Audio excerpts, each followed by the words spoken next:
Paz e graça, estamos aqui novamente para estudar um pouco mais da Bíblia, né? Continuando essa mensagem dos 3 dias, dos últimos dias, né, de Jesus nessa terra.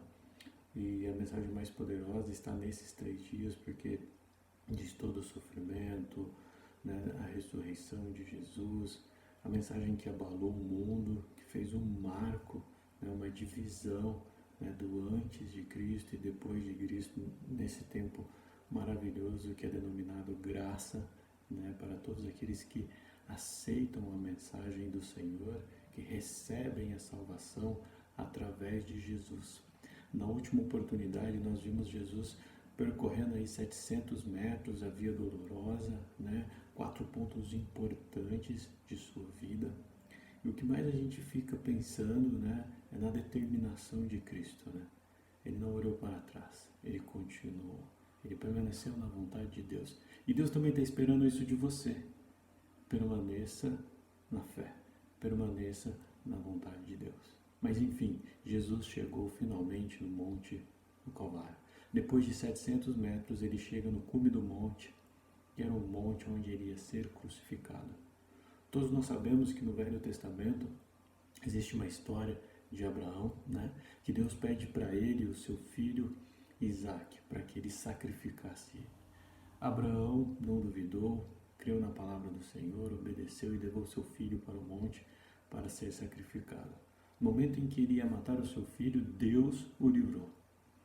Ele deu um cordeiro para que fosse sacrificado no lugar de Isaque. Mas com Cristo foi diferente. Ele não teve livramento. Ele teve que enfrentar o sacrifício, que era a vontade de Deus. Ali estava o plano de salvação.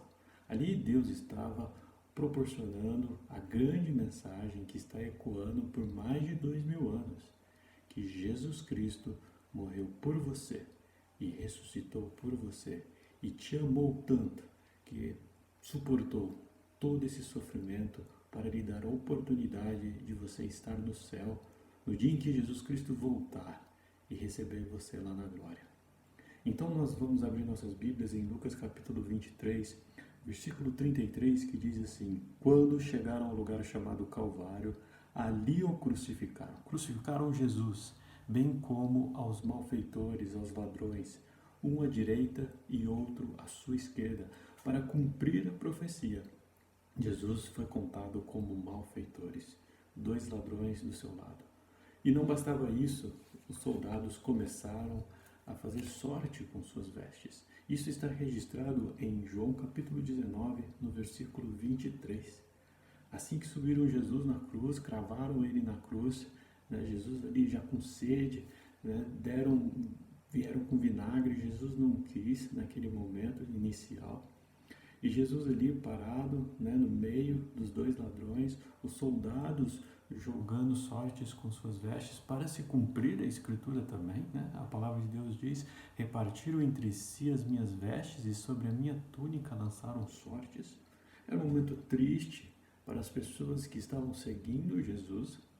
Os outros judeus, alguns religiosos, estavam ali também na cruz, dizendo: você não vai se salvar, né? E um ponto que ficou marcado, né, foram algumas pessoas que estavam ao pé da cruz. Vamos ler um pouco sobre elas.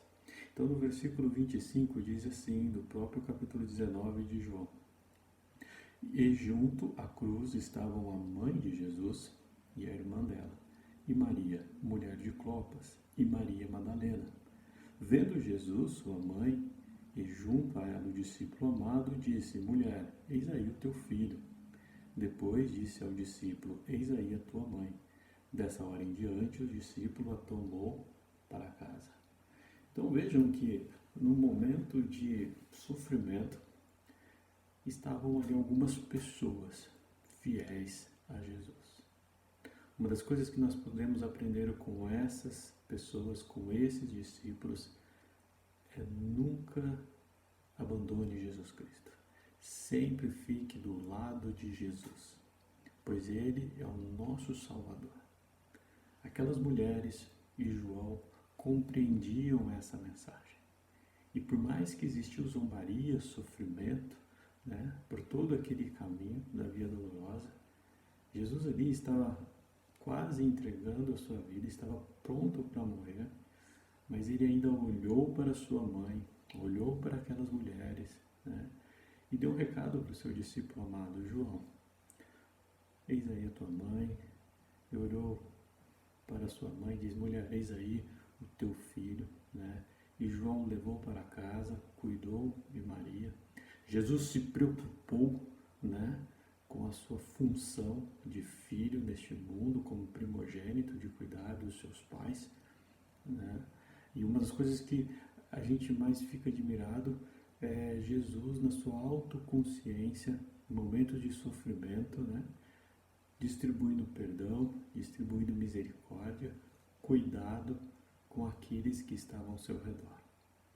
Então Jesus, no seu monte, também pode representar um monte para você na sua vida. Todos nós temos momentos de monte. Talvez você nunca passou por um monte desse, né? Talvez você já passou por 3 ou 4, 5 ou 10. E nós não sabemos como você reagiu, nem como eu reagi. Mas a questão é o seguinte, que nós aprendemos com Jesus. Ele permaneceu na vontade de Deus. Ele abriu o seu entendimento para o que realmente estava acontecendo ali. Ele olhou além do sofrimento. Ele olhou para a salvação. Ele enxergou lá na frente e viu os frutos que iam ocorrer após a sua ressurreição e a quantidade de pessoas que seriam salvas pelo amor de Deus e pelo seu amor. Então, portanto, nós podemos concluir que quando Jesus chegou naquele monte de sofrimento, em que o levantaram, que o ergueram da terra, várias pessoas estavam ali à sua volta. Os céus se escureceram, as trevas chegaram. O céu estava de luto porque o Filho de Deus estava morrendo. Mas aquelas pessoas estavam junto aos pés de Jesus. Não se envergonharam de Jesus.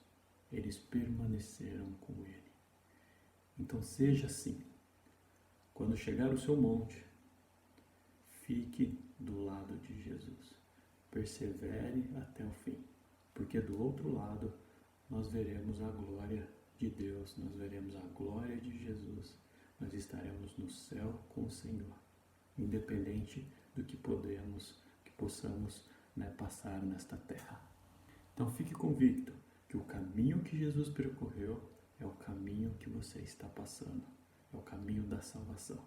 E nesse caminho inclui também, além das bênçãos, carregar a sua cruz pesada, muitas vezes difícil, mas com certeza, assim como Deus esteve com Jesus, Ele estará com você também, estará comigo e com todos os cristãos, com todos aqueles que são filhos de Deus. Fique com o Senhor e até a próxima, em nome de Jesus. Amém.